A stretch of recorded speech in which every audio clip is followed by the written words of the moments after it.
Hello, ano, mga kabakkyard, good morning.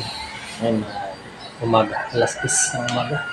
Nandito tayo sa bahay ngayon, mga kabakkyard. Ngayon, naghahanda na tayo sa ating dadalhin papunta rin sa Manukan. Tayo din ang ating gamit. Yan, may tubig na akong dalawa. Yan ang lagi kong dinadala sa umaga. Saka ito, may baon kanin. Saka yung isang galon na tubig. Yan ang dadalhin ko. Saka siyempre may buta tayo. Ayan ang laging ginagawa natin tuwing umaga. Ngayon na ready to ulit. Ano na tayo? Ready to lakad. Kasi malayo-layo pa eh. Punta dun sa ating Manukan. Good morning sa lahat mga kabakyard. Hello, what up mga kabakyard. Ayan, dito na tayo sa Talagitnaan. Pahinga muna tayo kay medyo maano pa,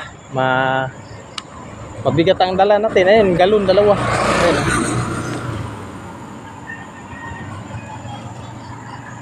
Bali tatlong galon ng dala natin. Yan nilalakad natin. Galing yan sa bahay. Tapos diretso pababa tayo, tapos kanan. Para ayan. Diretso niya pagdating sa dulo, kakanan tayo. Tapos tawid naman tayo dun sa Agubat, punta sa Manukan. Pahinga muna.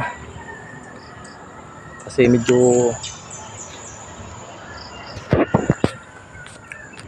mabigat ang dala natin. Tuwing umaga, itong lagi kong ginagawa. Let's go na tayo mga kapatid. Pupunta na tayo. Hindi tayo makabidyo. Kasi ano eh, yung may dala akong bitbit. Dalawang kamay. Ito yung makabidyo tayo pag hinto lang. Yan mga kapakyan, pahinga naman tayo. Ayan, dito naman tayo sa may dulo. Yan ang nilalakbay ko mga kapakyan, galing dun sa bahay. Yung kanto na yan. Tapos dito, yan, papunta ako dun. Tapos tatawid ako dyan sa Gubat. Dyan ako tatawid mga kapakyan. Dyan ang shortcut kasi. Malapit. Yan. Yan diretso. Tapos tatawid ako dyan sa may Gubat na yan. Diretso na dun sa taas. Mas malapit dito. Compare mo sa kwan, pag iikot ako malayo talaga. What up? Yan, let's go mga kabakyard, lakad na naman tayo. Hello, what up mga kabakyard. Yan mga kabakyard, dito na tayo sa shortcut sa mas malapit dun sa Manukan. Ayan, yan yung kubo ko. Ayan yung kubo ko. Tapos dito ka shortcut dyan, daan tayo diretso doon sa Manukan ko. Doon sa dulo yung Manukan ko sa taas pa. Mas malapit dito mga kabakyard. Ito yung nilalakbay ko mga kabakyard. Tuwing umaga, hapon, o tanghali. Galing sa bahay, dito ako tatawid. Pero pag malakas ang ulan dyan sa tawiran, sa may ano, yung kahoy na tawiran na ilat na may tubig na malalim.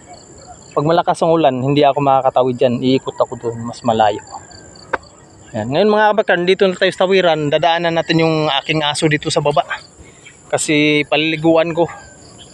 Hindi ako nakadala ng pagkain na. Paliliguan lang natin mga kabakyard talaga. Silipin natin ang aso ko. Ito yung papaligo ko.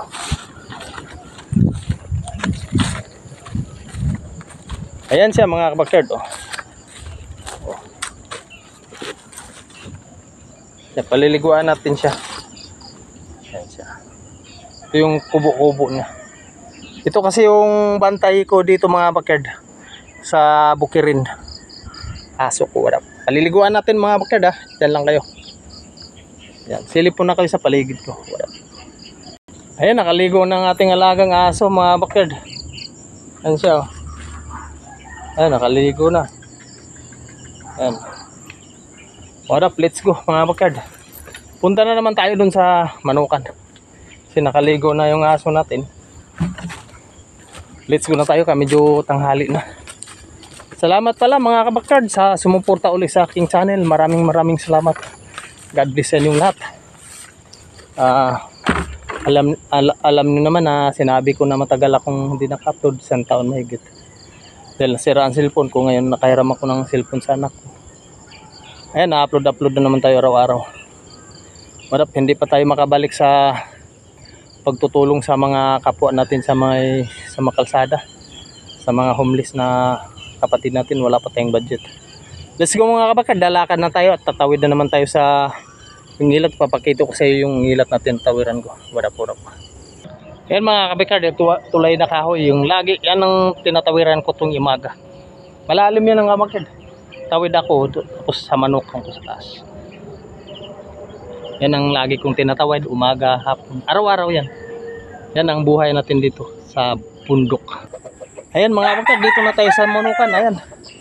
Ang ating mga manok, yung iba nakadapo pa. Ayan. Hingal din. Talagang ganun ng buhay natin. Passion, hilig. Ayan, dito na tayo sa manukan. Mamaya, ganun ulit. Galing dito hanggang sa bahay. Ayan ang manukan natin. Hold up. Salamat. Thank you for watching mga kabakard. Sa mga hindi pa nakasubscribe, please subscribe at share sa aking maliit na channel. Maraming salamat, shout out sa lahat ng mga OFW saan man sulok ng mundo sa ating mga kabayang Pilipino. God bless. Sana may makain tayo araw-araw at lagi tayong gabayan ng ating Panginoong Diyos. Maraming salamat at God bless. Bye-bye.